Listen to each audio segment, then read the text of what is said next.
coming up. You know, it's interesting. You were talking about when you were kind of summing up what I was saying and how it's like freed me to be myself, and like my true self. And it reminded me that something that stuck with me is when we took that youth trip, where we like helped build a sidewalk and all this stuff. And that one night when we were having, I think we were having communion, and the pastor there was like praying over each of us and prophesying over some of us. And the thing he told me, and now this is still in my people pleasing, I don't want to have a wrong answer phase, but he asked me, like, he said, I feel like God's saying you need to claim your inheritance. And he asked me if I knew what that meant. And I wish I had said no, but I said yes, thinking I didn't really know, but I just said yes without thinking about it, because I just didn't want to like not know something and look bad because I didn't. Right. So, but because God's so gracious with me, he showed me what that meant over the next like however many years. But it was like, I think that was referring to what we're talking about, was like I wasn't accepting my inheritance as God's child, of being like all that I had available to me that I wasn't using because I was just not even being myself. Like, yeah, that's beautiful. Awesome. You wouldn't have understood it. Probably Even not. if you thought you understood it then, it wouldn't, Yeah. It wouldn't have mattered what you said.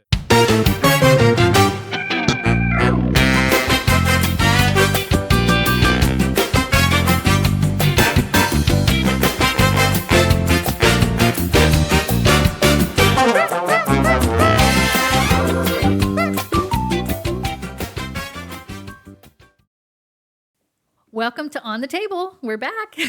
And this week we get to hear from Taylor. She's going to share whatever's on her heart about herself. We've been going through learning about the different members here. And so this week on the table is Taylor. Get off the table. Who was your mother? Didn't she teach you any manners? No.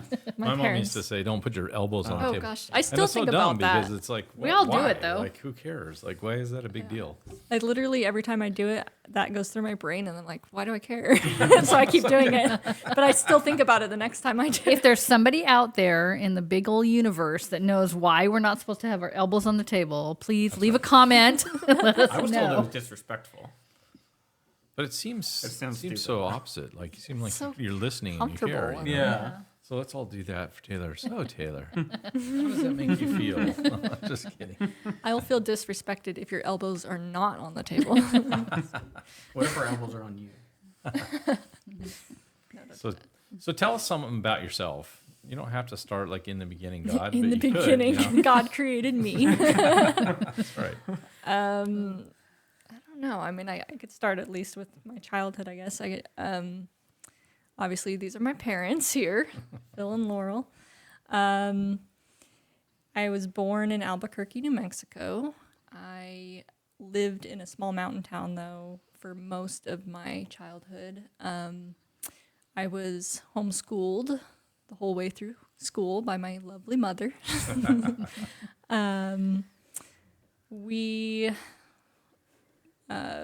attended a church growing up, and I think I sort of got the idea from that church, from the Sunday school, and that church definitely had like a very legalistic view, I would say. And I kind of remember one of the vivid memories I have is one week they had us like basically sign this paper promising God that we would read our Bible every day.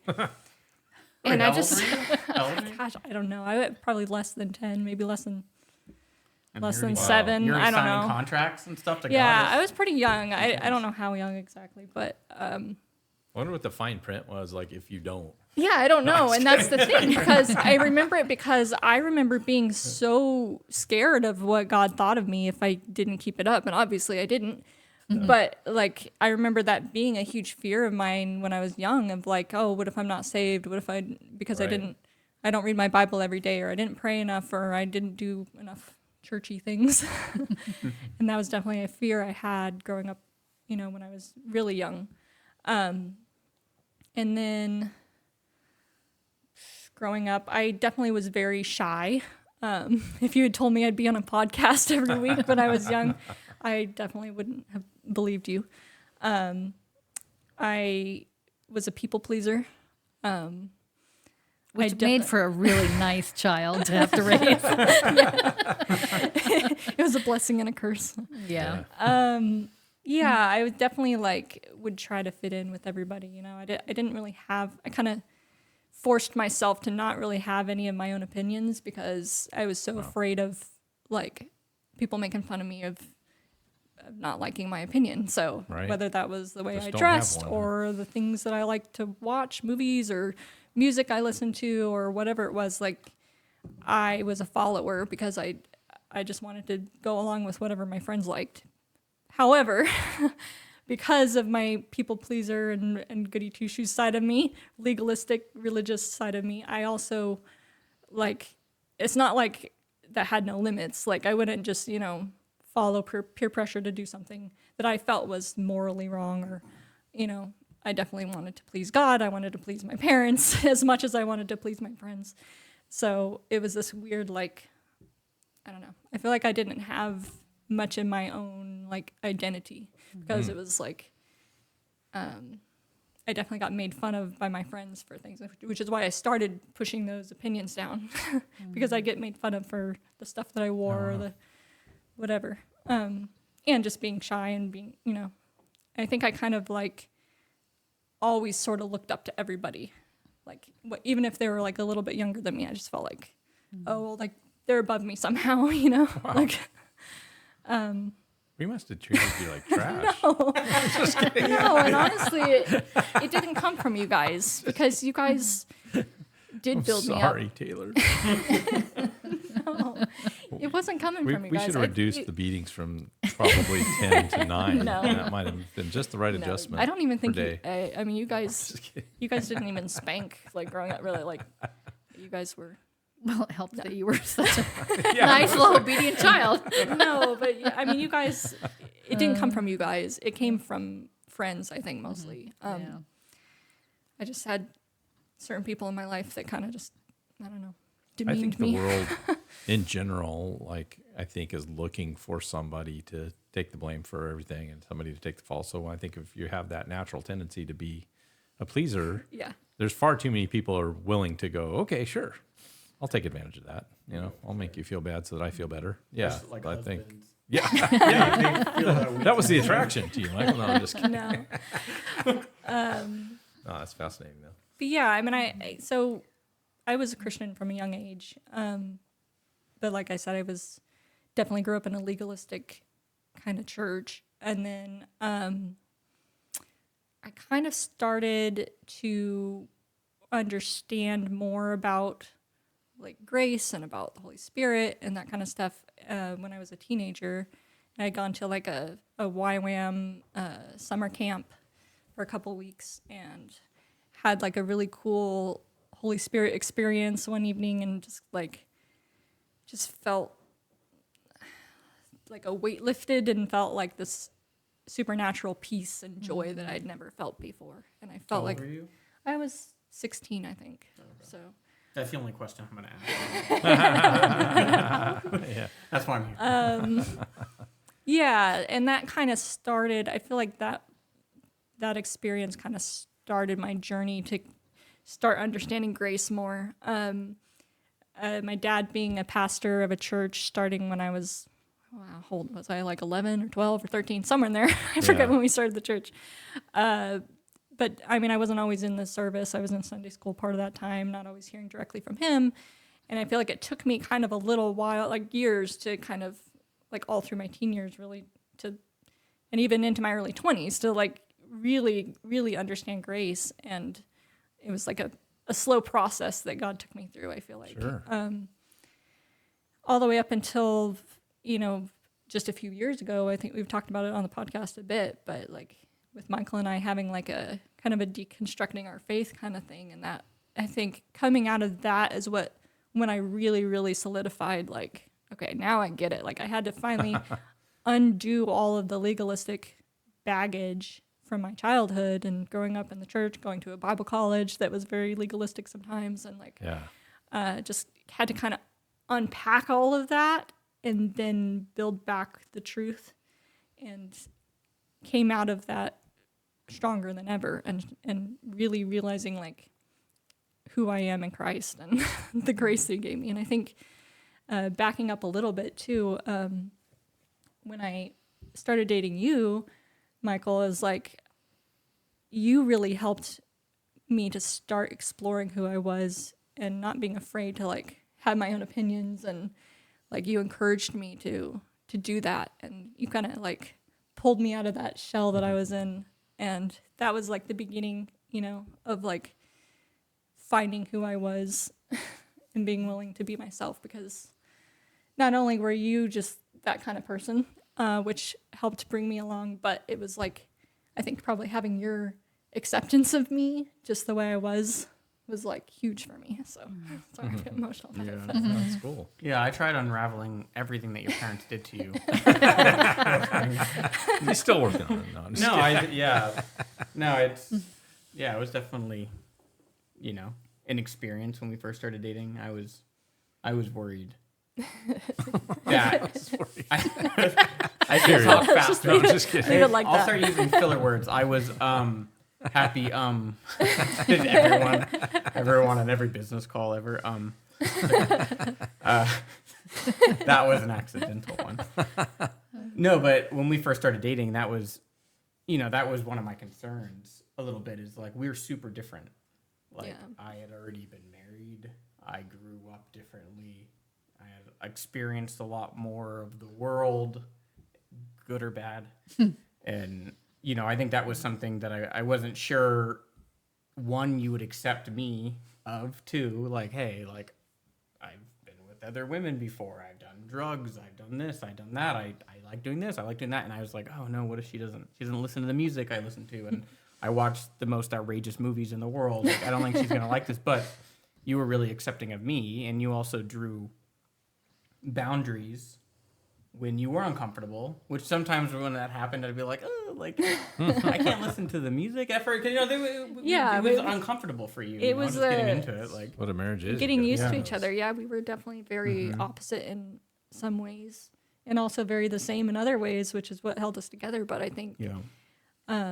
I mean, I was concerned at first too. Like, am I going to be okay with this? Am I going to be okay with the things he likes to do? And you know, like, You think you guys were concerned? I'm sure. I'm sure. I'm sure.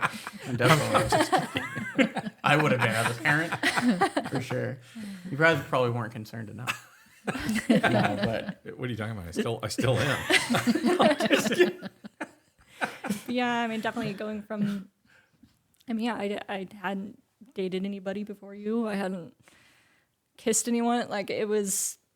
Let's it was just stop there. very, I'm just kidding. no, but it was definitely. I'm so glad that our two grandbabies that from you guys are from immaculate conception. they came from me. It was really painful. They're beautiful. Sorry. But I think that, yeah, I think you really helped me to like start finding who I was and being more brave to, you know, you would just in a nice, loving way, but like make me have an opinion, like, you know, Yeah. That's like, awesome. and that really helped me to form opinions for the first time on things, you know, and to be okay with that, and to be, you know, even some of them being like, oh, like, what are my parents going to think of this new opinion of mine? Like, Yeah. what if I'm watching movies that I never used to watch growing up? What are they going to think of that? Or, you know, there's just things that Yeah. I had to just push myself to be okay with. And it's been a good growth for me. And I think that mixed with, like I said, understanding grace, thanks to you two, like between my dad's preaching and my mom's book, and it's just been like really awesome the way that they've helped me to really clearly see it. And I think it's changed my life for sure. I know it's changed my life because that has really understanding that God accepts me no matter what I've done or who I am, like really, really getting that and really understanding that, contrasting that with, you know, early on, like I was saying, feeling like, oh, I don't know if I'm saved because I didn't read my Bible enough. Like, Yeah. that's such a Broke the contract. it's such a big difference now to be like, no, like God loves me. He doesn't care if I didn't read my Thrilled. Bible Oh, today. he's He head over heels in love with you. Yeah. if I'm having faith in him and I'm loving, that's what he cares about. Like, and he loves me no matter what. And so that's been so huge for me in my identity and finding that in him instead of in what other people think of me, and being able finally to just be freed from that constant thinking about, worrying about what other people think of me was just, it's been so huge. And finally it's starting to lower some of those standards that I put on myself of like being this perfectionist, this people pleaser, and trying to actually be able to set boundaries for myself and be like, no, like that's too much for me. I don't have to do that just because that's what this person wants.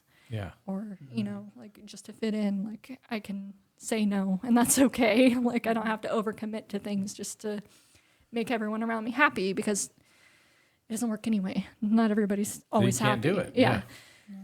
Perform, and they don't always clap, huh? Exactly. There's And always that's one the person at beauty least. of grace. When we talk about freedom in grace, that what you just described is part of that. That's a big part of that, of being free to just breathe easy and know that you're loved no matter what. Like you don't, you know, you Free don't to be have to, myself, free to be yeah. yourself, to be authentic.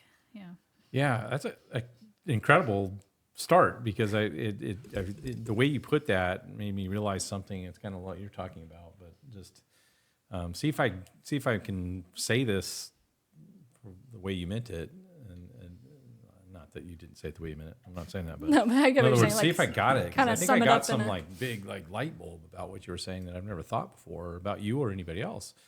Was basically you were saying that I don't think I've ever heard this from you. At the beginning, you were talking about how you were afraid to be whoever you were. You weren't even really sure about that because you were just kind of convinced early on that that wasn't as good as somebody else, and that you kind of easier, were just yeah. And- Easier to and- blend in but than it to was be made fun of, or- It was actual religiousness or legalism or whatever term we want to use for that. These rules and regulations that were actually keeping you from being able to find out who you really were. Yeah. And that's wild and crazy thought to think that it took your understanding of grace, and it's cool. Like when you first started going to church, it's because, I came back to the Lord. I was raised a Christian, and I came back and decided, let's take the family to church. And we just took them to a church because that was the first people we met.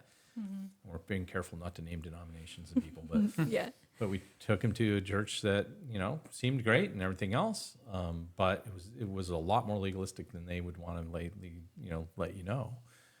And to me, at that time, that was fine by me because I was coming back to the Lord and I was going to be religious again because that was the context I was raised in. Right? It's a little But- bit like your story, Yeah. So it's interesting to think, hey, I'm going to take my kids to church. But then I pretty quickly found a brick wall. Independent of you guys, I was traveling a lot and all that stuff. I know I'm getting into my testimony, but I'll just skip ahead and say I found grace and realized I can't go to that church. And we tried to go to the churches and they weren't teaching grace, and that's why I became a pastor. It's like we've got to teach Yeah. the truth. But it's interesting to hear that it's everybody's journey. Just because I understood that didn't mean that was just going to automatically impute that to my children. Yeah, yeah. And I could talk about it, or my wife for that matter. Like she fought Yeah. me tooth and nail at first on it because I had grown up teaching her about the wrong version of that. Not completely. I think there was a lot of grace in our relationship, but I think when it came to religious practice, it was a little bit like you said, So it's like I have this flip in my understanding, and I'm flipping out and ripping through the Bible and relearning it. And wanting to think that everybody else was along for the journey, but it's kind of interesting. It's like you have your own journey. And even if you could have just sat down and I could have told you everything, that doesn't mean you would have changed right away. Because I think you hit it Oh, on the yeah, head. It it's takes just- it takes does experience, and it takes kind of a disconnect Yeah. from your parents a little bit, right? Yeah, ahead. it was a process, and I'm probably still in a process. I'll probably look back in 5 years and go, wow, like I've learned so much since then. But because I feel like I keep doing that, and just when I think like I understand it, then like I get something even deeper the next year, and it's like it's crazy how God can continue to keep teaching you things and like another layer of it and stuff, or another way that it applies to your life now because you've changed, because you've grown up a little bit or whatever. And it's like, it's just cool how God does that, and he keeps like teaching you, and he's always there with you, like through the whole process of Yeah. life. And I definitely have noticed the grace change in all of us, even you guys. You guys have been preaching grace for a long time, but I've noticed a huge change Keep in the growing last in 5 it. years. Right, yeah. Like completely. Like, and it's been great. I think all of us have seen it. Yeah. And I actually wouldn't be also where I'm at in my walk with God if I wouldn't have had grace with myself to not be afraid he was going to strike me with lightning for questioning him. Right. Or for digging in hard against him because I knew he was going to be there, or at least I hoped he would, and I didn't back down. And that was going back to my testimony a little bit. But I agree with you. Like, it seems like all of us are always, moving forward and growing. And that's how it is just in life in general, I feel like. But the grace one's great to be growing in because, I don't know, it just makes me so much happier. I notice I'm happier through time, and I still get stressed out and all that. But you notice it too, right? Like, yeah, it's been a huge change in our lives, and it's been a good change. Like, definitely. And I think that's what I was trying to kind of summarize is that you weren't really growing in who you were and being the rich person that Jesus created you to be until you actually did accept grace and realize that he's just enamored with you and created you as this lovely, awesome person that had all sorts of things to explore. Think about contrast that to trying to be religious was actually sort of actually degrading who you really were. keeping you in a box. suppressing it. Yeah. You didn't even know it. Nobody else knew it. And you weren't exploring it at all. You weren't growing. Like you just talked about growing. And I think a lot of people think, okay, yeah, I need to grow more in the Lord and stuff like that. That doesn't mean signing a contract about reading the Bible every day. No. It doesn't mean going to church 15 times a week. It doesn't mean it can't mean that stuff too. It means whatever it means to you and God for you to realize that God loves you and that Jesus died for you while you were yet a sinner, that he's not out looking for performance. He's the one that performed. And all we have to do is receive that actual righteousness from what he did. And man, like we're all talking about, then all of a sudden I get to start finding out who I am. And it is a start. And it grows every year. It isn't, like it's awesome. Like she went way beyond the studies on grace than I even did. And now I'm learning new stuff from Laurel about grace. So Yeah. and from God, and it's just cool. And you find yourself, the other thing I think we find ourselves doing is slipping back sometimes. This group maybe not so much because I think we're just so sold out now to the truth of the gospel. Yeah. It'd be hard to think that we would slide back, but I know there were times in our life where we did kind of vacillate back and forth a little bit, but Yeah. I think I had that time period.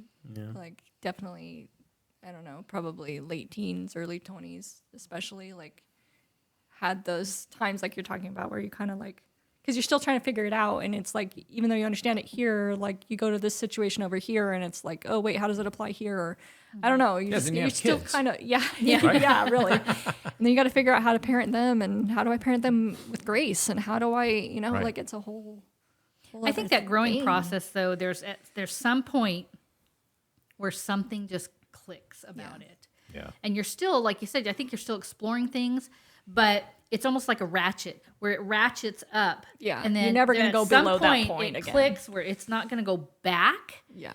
but you do still have, like you said, areas where, okay, how does How grace does this apply Yeah. in Yeah. here, Yeah. with this situation? I feel like sometimes when you're reading the Bible, and I know why some people don't get this part of it. There are times I read and I'm like, that doesn't sound all as graceful as I sometimes act or believe. Yeah, act sounds horrible. As I believe, and then I'm like, hold on, like I feel like you sometimes have to like take it more into context, or like who's talking to who, and like Sure. why was Jesus saying this to someone? And then once you start to really take in the character of Christ, like just his general purpose. I mean, obviously Jesus has a lot more purpose than just coming here for us only, but he's God. But I'm just saying, like, think about the main thing that Jesus did for us that thank God he did, right? He came, thank him that he did. He came down for us to give us something magnificent. Yeah. And I don't know, once you realize and you really comprehend that, it's hard then to see the not grace side of it. It gets harder to see that part. Yeah. However, I think for me, sometimes playing devil's advocate a little bit here, you see the Old Testament sometimes, and you're like, it really was a lot of like repetition and rules. And then when you see some of the stuff in the New Testament, you're like, oh, look, it's a continuation of that, right? Right. It's the same God. And I understand that. I'm trying to give Yeah. some understanding to why there are Christians that don't grasp that. I get it. I understand it. But I feel like once I started to really see the love, which you guys helped me understand, and once you started to realize how much, I don't know, just life is better in general when there is more joy and love and not just rules. And then you see the near-death experience and how they're all like, oh, he didn't, the one thing I remember, he didn't care about anything except for me and just loving me and this warm light and glow. And it was just all happiness. I'm like, he's not, I know these people sinned. I know these people are just as bad as me. We all are. We're equal in that. So if they're going to go there and all of these dozens and hundreds and thousands of people are going to have these great stories, why am I going to live on this side of heaven worrying that when I go there, it's not going to be like that? Like the evidence points to that. The Bible points to that. The Old Testament, once you take into consideration that it was supposed to be a tutor, that makes more sense why it was like that, because it was showing what we needed to be like to be righteous. This is what it would have taken. I know you won't ever get there, but this is what it would have taken, and then no one could ever do it. So I think once you take that all into consideration, the whole idea of Christ, it really all makes sense, and it's harder to go back to that legalistic thing for me, because when I was being legalistic, I wasn't loving people. You know what I mean? But yeah. Absolutely. You know, it's interesting. You were talking about when you were kind of summing up what I was saying and how it's like freed me to be myself and like my true self. And it reminded me that something that stuck with me is when we took that youth trip, where we like helped build a sidewalk and all this stuff. And that one night when we were having communion, and the pastor there was like praying over each of us and prophesying over some of us. And the thing he told me, and now this was still in my people pleasing, I don't want to have a wrong answer phase, but he asked me, like, he said, I feel like God's saying you need to claim your inheritance. And he asked me if I knew what that meant. And I wish I had said no, but I said yes, thinking I didn't really know, but I just said yes without thinking about it, because I just didn't want to like not know something and look bad because I didn't. Right. So, but because God's so gracious with me, he showed me what that meant over the next like however many years. But it was like, I think that was referring to what we're talking about, was like I wasn't accepting my inheritance as God's child, of being like all that I had available to me that I wasn't using because I was just not even being myself. Like, That's beautiful. You wouldn't have understood it. probably Even not. if you thought you understood it then, it wouldn't have, Yeah. It wouldn't have mattered what you said. It wouldn't have mattered what he said. Probably not. Yeah. What a beautiful thing. But you remembered it. I think so many times when people prophesy over people, it is that. It's so that you'll remember it later and then recognize, wow, that was deep. And you recognize it was from God. Wow, that's giving me chills. That's beautiful. No, I didn't even know about That's this. just awesome. That was beautiful. Save all the good stuff for tonight. Yeah. I'd have some new info. 10 years. I know the good stuff. That's really cool. Wow, that was a great trip. That was a really good trip. That was crazy. That was the first time I think I really ever felt the Spirit Yeah. ever.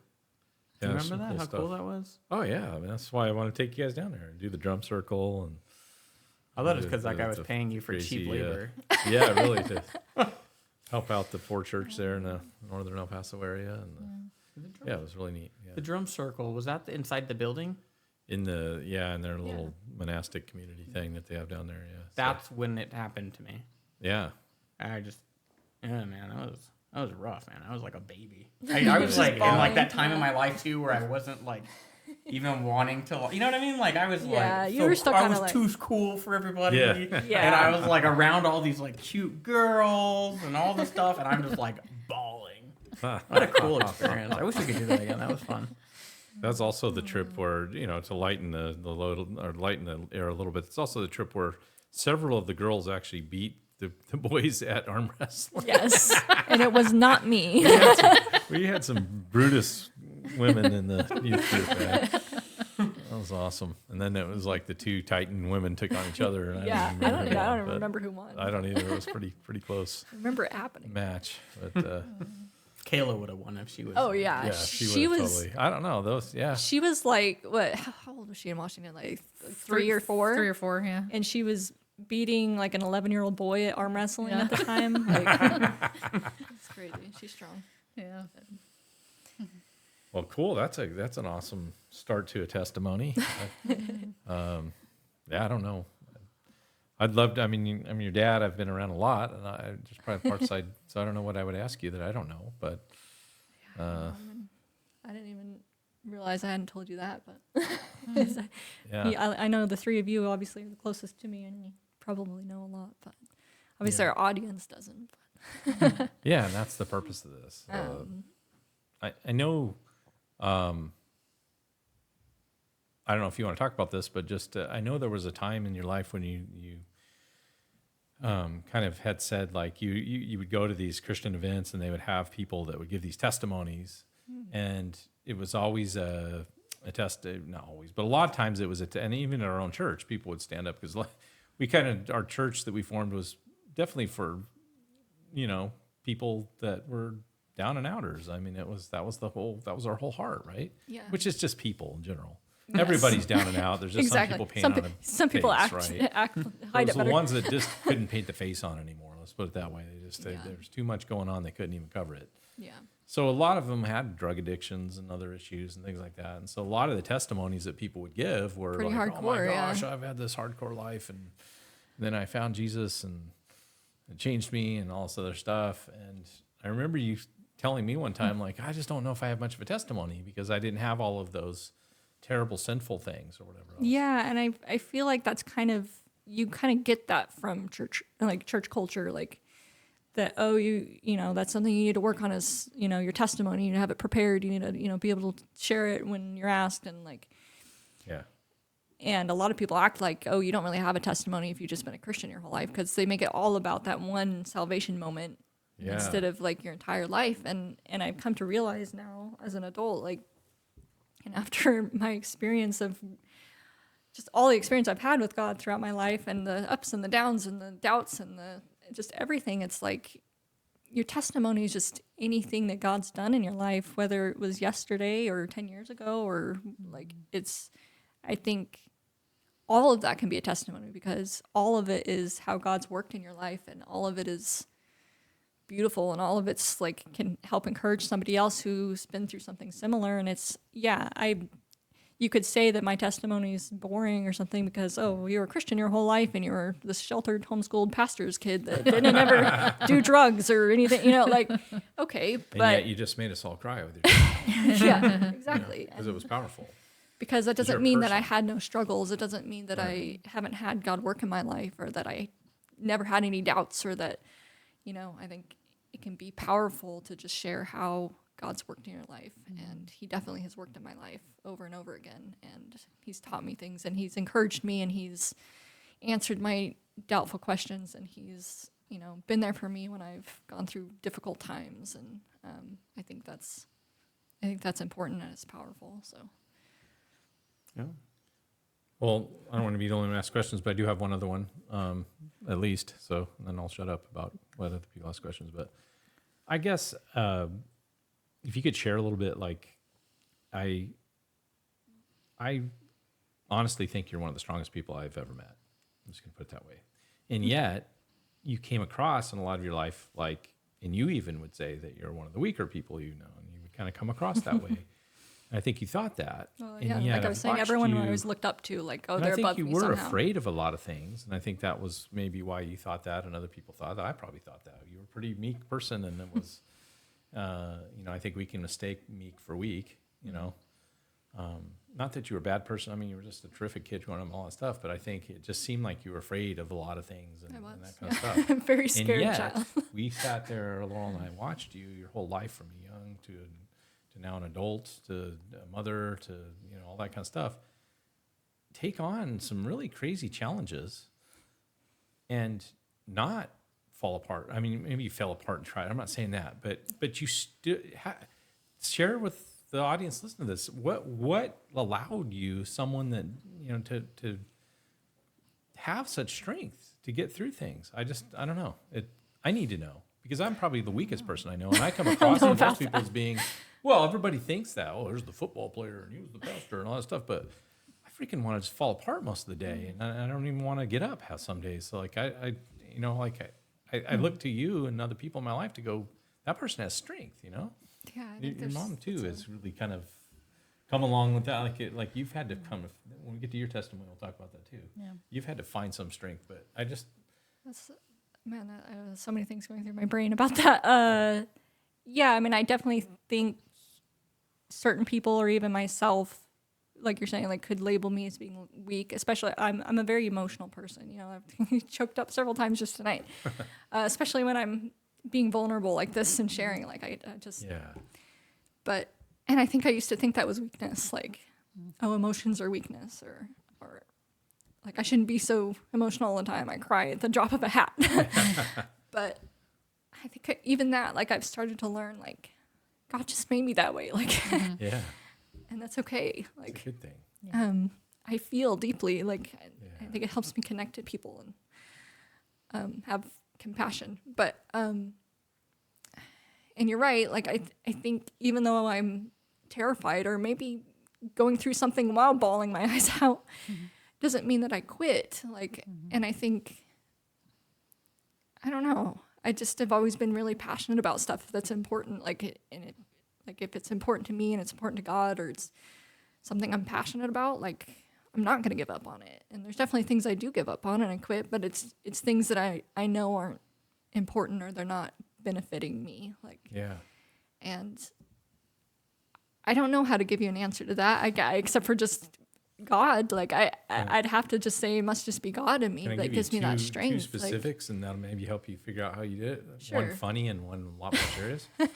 One was you went off to a Bible camp or something. It was a That's the YWAM YWAM camp or that she was something. talking about. Yeah. And you used to be as bad as Michael about about bugs.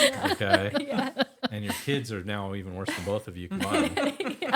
I mean, they'll see a speck on the carpet that's not even a bug, and they'll just start screaming at our house. So. They'll see something, think it's yeah. a bee when it's like a gnat, and we'll be in the car and they're freaking out, and I'm like have to pull over and then find out outside the car. it's a gnat on the outside of the car. Yeah.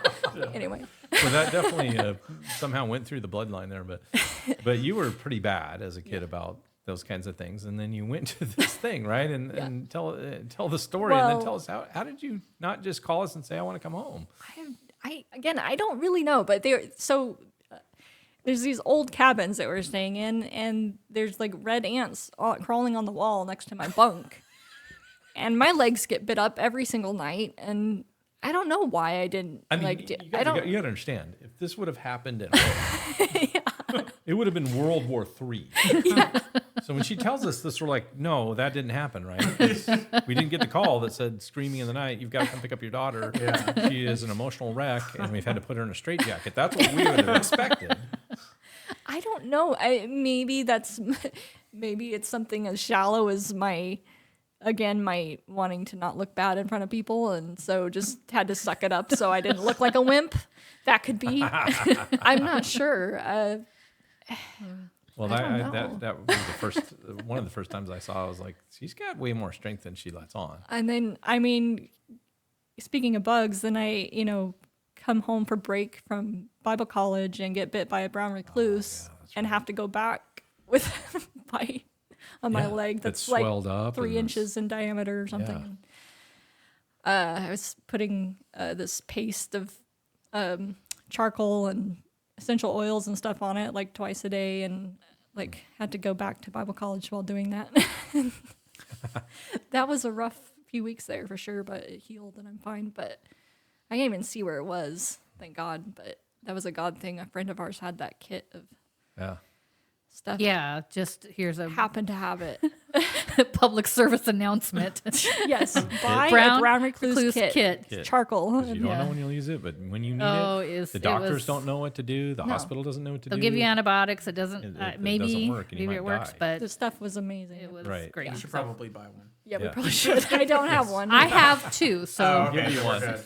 Buy two, give your neighbor one. yeah. Yeah. Public service But announcement. yeah, I like you mean, said.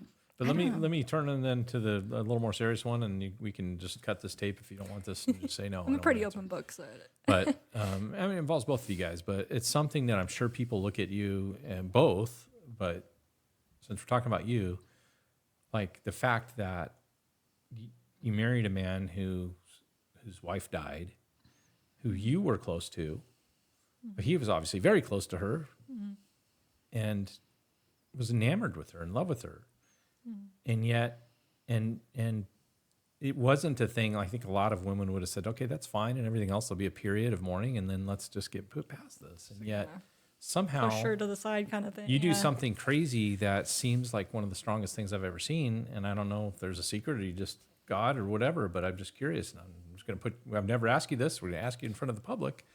How do you deal with the fact that we still openly talk about Sarah? You guys have stuff in your bedroom that is like we have her wedding vows. her wedding vows to him Michael. are framed and they're in our living room. And yeah, stuff like that. Like I just that to me, maybe I'm wrong. I'm not a woman, but I would think most women would say, no, that crossed some lines with me. I would never do that, because they would feel like they were always competing with her or something. I know they're getting a little deep, but that's I'm just asking because everybody's wondering. I think because she was a friend of mine, and unfortunately, I never got the chance to get like really close with her. We didn't like hang out often. I mostly saw her on Sunday mornings. But we got along great, and she was super sweet, and like I really liked her a lot and looked up to her a lot. And I think, I don't know, a combination of my love for her as well as my love for Michael and my love for God, and the fact that he, like, I don't know, him giving me that love and that understanding, I guess. I definitely, give God credit for that, of giving me that love. I think, I don't know, just understanding, like I just had such compassion for Michael when it happened, like I just felt so torn up for his sake about it, and I think that's what helps me to be okay with that. Like I love them both. Like I thought they were like an awesome couple, like, and that. That's Why would that supernatural. change? That's just because supernatural. I mean, that's so unfleshly and so unworldly to act like that. I just want to tell you and give you credit for that. Well, That's I why give God I say the you're one of the credit, strongest 'cause things, because I just think that's not normal. Most people would be eaten up by jealousy at some point of that, and I don't think you are. I don't think you're covering for that. I think I'm sure you deal with certain feelings sometimes, but you're a testimony to anybody that knows that story because of the way you handle yourself. Well, thank you. I think there's been times, especially early on, that I felt I'm more so the other way, not jealousy or like more like guilt, like I have the life she was supposed to have. Survivor's guilt like, almost. yeah, Oh, like wow. like Gosh, now you're gonna make me cry. I have the man she was supposed to be married to and the kids she was supposed to have, like, Oh man. and that's hard. She has Jesus She does. ahead of us. And that's way better. But definitely something difficult to Wow. feel. Wow. Wow. I think that probably helps too, to be okay with talking about her and including her in our life still is like, Okay, that blew me. Wow. You've always been like that. We try to throw you a curveball and you hit it over over the fence every single time. Play Tetris against you and throw you a bunch of bricks and you use them to throw a bigger brick Yeah. at me. Tetris attack. That's funny. Yeah, that's man. All right, drop the mic. I don't know what to say about that. So I know, just to lighten the room here a little bit, I know when you've always had really strong faith. And since I can remember, since you were little bitty. And sorry, I got to wipe the tears away. Tissue.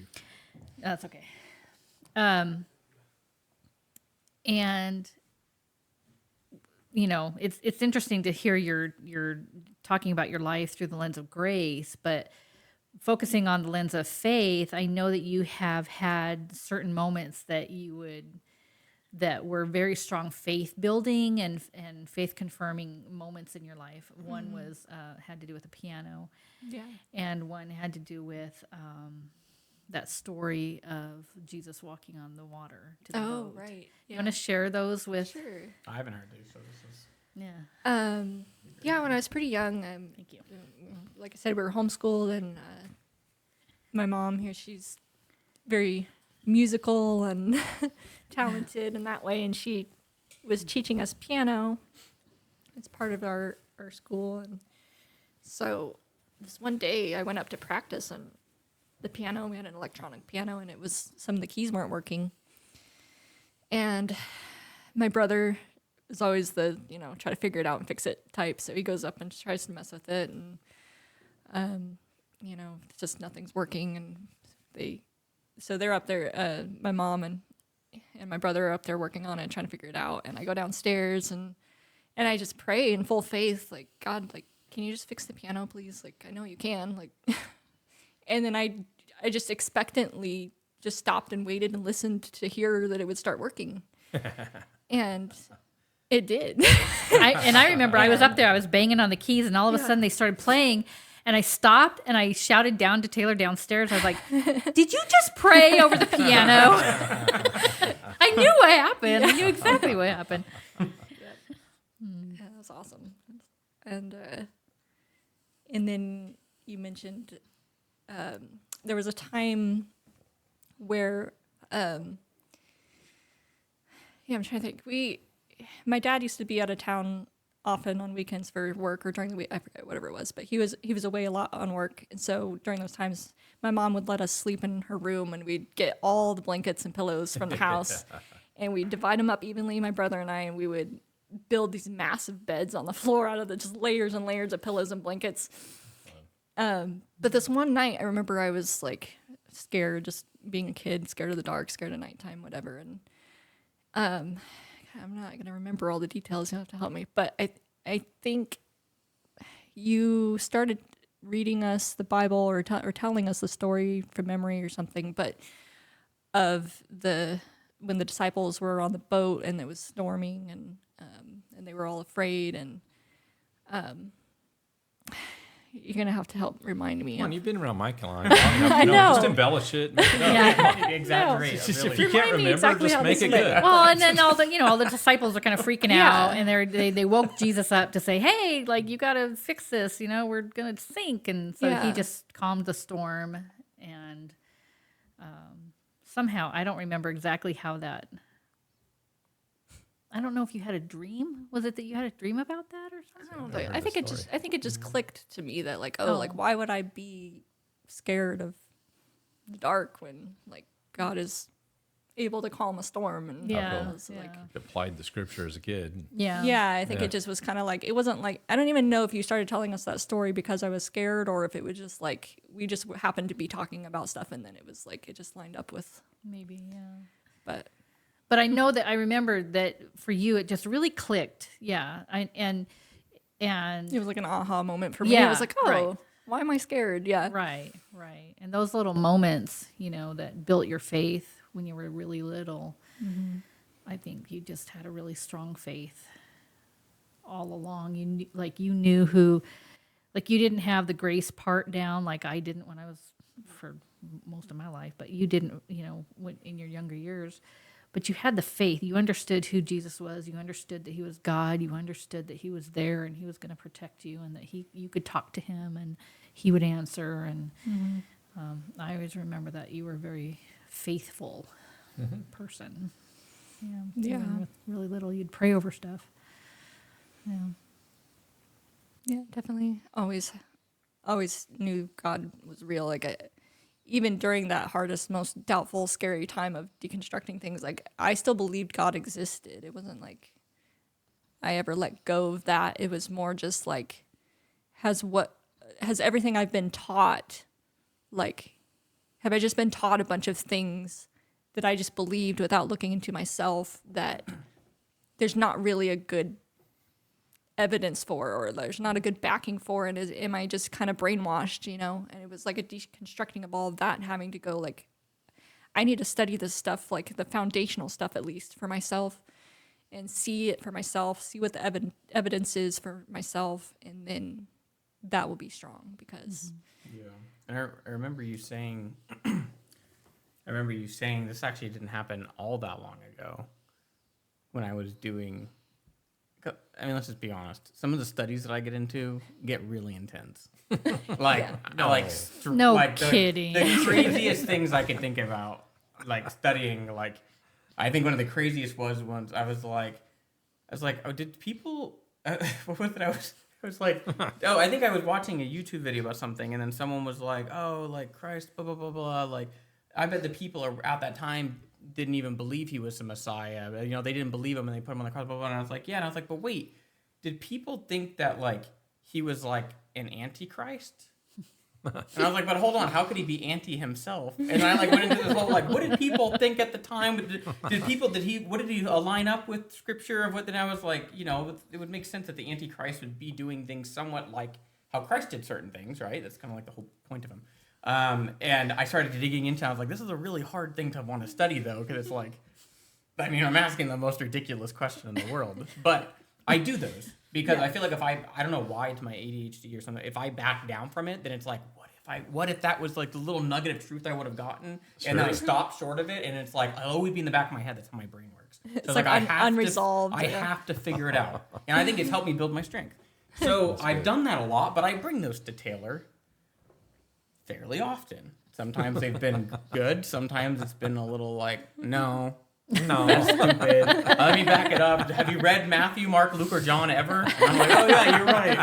Oh, my bad. Yeah, you're right. You're right. My bad. The sky is blue. But there was a time not long ago that I had brought stuff up to you, and I don't know if you were a little apprehensive, maybe would be the word. Like, and I was like, is there a problem, like, with what I'm asking you? And you were sort of like, I get worried sometimes when you do super, super deep studies because of that one time I did the deep one, and it made us both a little shaky, right? And that was something actually from a video we were both watching, but I went further with it because I needed to. That's what I needed to do for myself. But obviously, my wife, you get dragged with me. Then it was like, dang it, now I got to find the answer to this, and I don't know what it is yet. Yeah, and she's like, stop asking me questions I can't answer. But the great thing is, I feel like almost every single time I've studied one, or we've studied, I've always gotten an answer. I always get the answer that I was hoping it would be, but I'm always like, sometimes I literally try to search against it, because I'm like, I'm not being fair. I'm not being fair to the algorithm. The algorithm's in my favor, because I'm always typing in Christian stuff. I was like, I'm going to go against it and find it, and I'm always there. Jesus is always there. It's awesome. Yeah. But that was tough, and I know you and I talked about it a little bit, and I don't know if you remember what you said after we talked about it, like what you were saying and what the conclusion was to that whole situation. Do you remember? I mean, I don't know if you're looking for a specific No, answer. no, I'm not at all. I'm just trying to think of people, please. I think I did kind of make a small correlation of, like, because you have a stress, like, disorder, I don't know what you call it, disorder, I guess. Like, I think that can sometimes play into your needing an answer to things, and not like leaving something unresolved is stressful to you. Yeah. And I think sometimes that can be like you go too far because, it's like you start getting stressed out about it. Yeah. And I didn't want to see you go down that path of just being stressed. And that's why you're digging in. Because I only want it to be you digging in because you're having fun digging in and it's a good study. And, I think sometimes I can see you going down that, and that scares me too. Sure. Because I care about you, and I don't want you getting in that mindset again where you're like, it's something that's not going to be answered ever, and you're just going to drive yourself crazy, So if I say, hallelujah. Yeah. No! She's Gotcha, I played right into it. I didn't know where you were going with See, it. that's why I got her. It's that classic thing that you finish for each Yeah. other, you know? Yes. Just kidding. Finish each other's. She's the conduit that like replenishes the connection where people keep breaking stuff. So thank God you're here. End of Yeah. No, Resolve but it all. I thought that was cool, and and it's funny. Like I'm not saying that we like never argue or never have. What are you talking about? We never argue. Shut up, please. No, but we getting into it now. No, but I'm not saying like, oh, we never argue, we never do this, but I've noticed that it's probably because of the grace thing, that thing. Oh, That just big the thing. little thing. Yeah, that little thing that's changed my life completely. I feel like that's helped you and I handle ourselves better when we're fighting. Like, Yeah. I feel like that's been big for us. And I noticed with that conversation, like, we were able to bring something up that was really tough to talk about. I'm like, in my brain, I'm always like, what if she tells me I don't want to hear about this stuff anymore? I'm like the throw the baby out with the basket kind of guy because of my anxiety. I'm like, oh, she doesn't want to hear about this. I'll just never talk to her about anything. That's how like my brain works a little bit. Like, oh, if it's anything this, I It's won't all do or that. nothing kind of. Yeah. So she says that, I'm like getting worried. Like, oh my gosh, what if she's like, I don't want to hear this, or I can't do this with you or something. But we talked about it, and I heard you out, and then you shared your feelings, and we came to a good decision at the end of it. But I feel like having grace and trying to understand you, like you're a person, you make mistakes, I make mistakes, that's actually helped me realize how to have difficult conversations better. Yeah. Because the minute you That's get into a cool. conversation, you start going in with like, I'm better, or I know, or this or that, and you're almost like degrading the other person in your mind. You come at conversations really defensive and rude. You start losing respect. You start thinking low about the person. Yeah. And I'm like, I get like that sometimes. We're I all think naturally of us like do. that, I think. And I've noticed that I think grace has helped us sort of put ourselves in the other person's shoes easier, Yes. even though it's not fun Yeah. to do. Coming at it from we're equal. We both Yeah. make mistakes. We're both human. We're both like, maybe they're doing this thing I'm frustrated with them for because they're human and they're just having a bad day or a bad week, or they're, whatever it is. Like, there's usually a lot more underlying reasons why your spouse is acting the way they're acting. It's not usually because they're just wanting to be mean to you or something. Like, Right, you know what I'm right. saying? Like, and so to try to come at it from that perspective of like, hey, like, if I can come at this as I want to help resolve the underlying issue that's causing you to act out this way, instead of I want to make you treat me right. Like, Yeah. but it's a care for them, and like how can I help make this better so that we're not having this constant like butting heads on this issue. Sure. Like, so Yeah. I think that's that bringing in that grace of, That's awesome. we're equals. I think that's when the word says that with God we're more than conquerors. I think people misunderstand. Oh, we're even more conquerors. We conquer even stronger than conquerors. It's like Yeah. no, there's like Past something it. beyond that. It's like Yeah. instead of having to conquer Yeah. the other person, now there's something better. That word "more" means like it's a higher level than a conqueror. That's what you're talking about. Now I'm a uniter. Now I'm somebody that's Yeah. actually there to support that other person because I don't have to perform for them. Because Yeah. like you're talking about the grace takes the performance bar out. It doesn't mean that grace is designed to make us all a bunch of non-performers that don't do anything good. That's not the point. The point is that we don't have to do the performance for pleasing with one another, Yeah. especially God. But then it comes into the relationship. Yeah. Yeah. Now we get to just live real with one another and recognize that we have faults. And then our point isn't, like you said, usually when you're mad, your point is, I'm going to prove my point. Yeah. But once you back off from that a little bit, it's like, why? What triggered this? Why do we keep getting in this situation? I love that. And people need to hear that. It's like, fight for that person. Don't fight against that person. Yeah. That's You kinda come what at you're it saying. on the same team. Submissive, like To each other. underneath a lift up on their Yeah. mission. Yeah. Both to right. each other. It's Yeah. not just a woman to man thing. It's to each other, because that's what God says. He says submit one to another, and Yeah. and and he tells the husband to love the wife like Christ loved the church. I mean, that's no small thing either. Like, I think we should all love each other that way, and I think he wants us to, because he tells us in other places to love each other that way. So I think it's everybody should be loving each other that way and submitting to each other, and when you do, it's beautiful, because when you give that submission as a gift willingly and lovingly, and that's like a beautiful thing, and it's Yeah. something that actually like brings you joy instead of it Yeah, that's being right. how it's gotten so twisted, Yeah. you know, and become like a keep this person down thing, which isn't how God ever meant it. So, Yeah. and I think that's beautiful, and it's worked when we've been able to do it. It's worked really well, and Yeah. And it's weird. It's not like we talk about it. Like, hey, we're going to argue in a minute.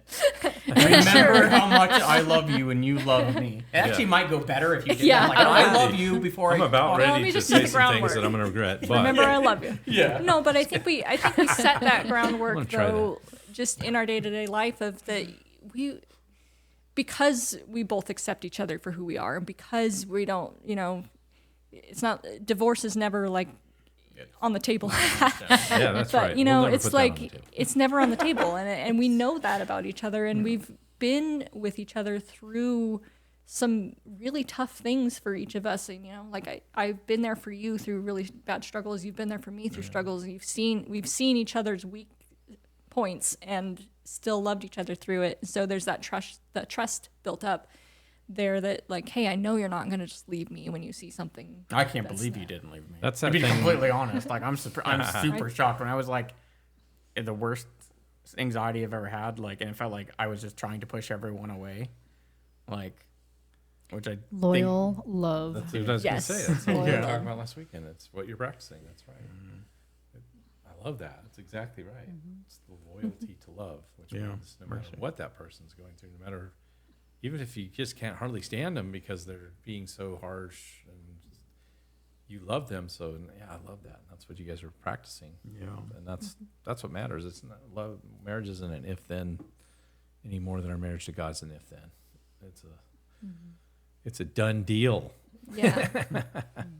So, well, man, that was awesome. Yeah, thanks for I feel like sharing. somehow we got to know you better. We thought we knew Yeah, you really right. well. Like I definitely got to know you better. Got to know myself better.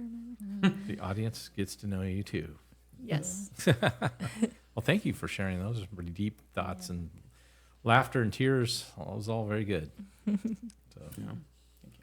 come back next time and join us on the table.